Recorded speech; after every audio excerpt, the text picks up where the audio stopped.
Yo, magandang hapon mga bossing. Bali ngayon yan, nakasetup tayo at nag-stencil na tayo. May tatatoan tayong tropa galing sa Atwa. Yan, client natin yan. Ngayon, baba na tayo ng elevator. Sunduin natin siya.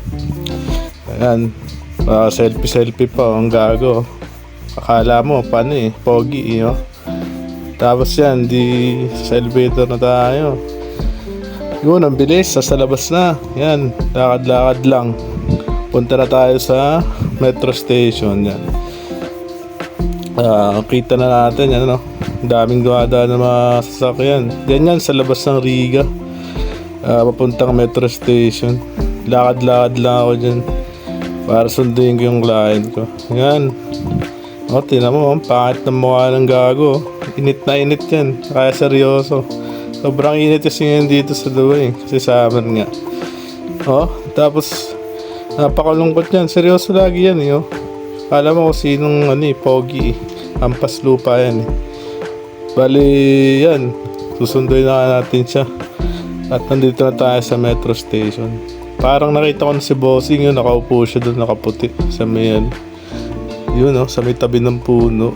Ang daming mga mga patan dito. Yan sa Bossing Okay nang gwapings na gwapings. Kitang kita yung mga pormahan niya Yan, tapos di pabalik na kami ngayon.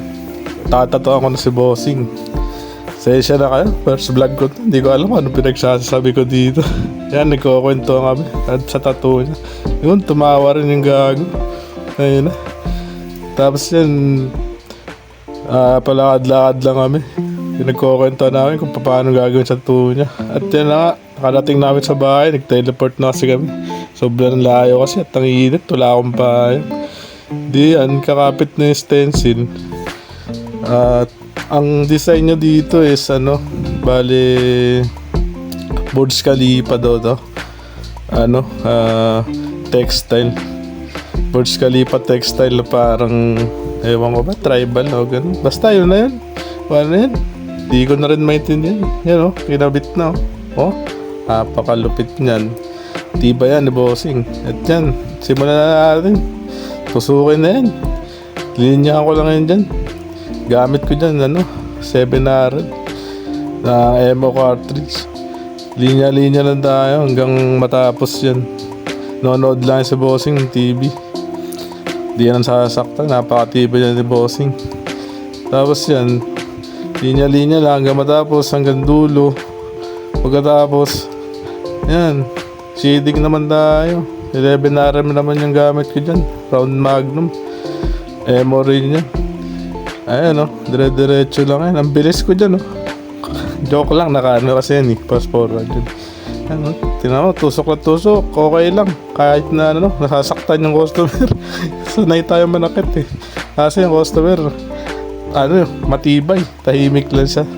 Si client ko prang man yan, sa Atwa yan. Bali dumayo pa yan sa akin. Biglaan lang yan on the spot lang. Biglang tawag sa akin kanina ng umaga. Kaya pinasok ko na rin sa schedule. Tapos yan, tapos na yung natin, yung shading sa dulo na tayo, sa taas na. Patapos na yan. Iniitiman ko na lang lahat yan. Yan hagod marino yan. Napakalupit humagod yan. Lalo na sa punas, napakadin Pero dinasaktan yung client. Tawa-tawa lang siya dyan. Tapos yan, bula-bula na. Tapos na siya. Yan dililins ko na yan. Hindi ko na videoan yung iba kasi sobrang haba. Tapos yan, pinurasan ko na. Yan finished product yan. Kitang-kita mo naman. Tignan mo. Paka-solid dyan par. Burj Khalifa yan Tapos merong ewan ko kung anong Arabic yun nasa ilalim. Tapos yan boss, salamat next time ulit. Uwi na siya, ang bilis na pangyari. Di ko na namalayan. Tapos ito si ate, mabul pa. Buti na lang, isigit ko pa sa schedule. Ang design naman niya is Roman numeral to na may pangalan ng anak niya. Yan bula-bula na agad Di ko na siya na-videoan kasi lang, biglaan lang din. Biglaan nag-chat sa akin. Tapos nagpunta na dito sa bahay. Tapos yan na yun, natapos na. Yan na yung finished product. Salamat!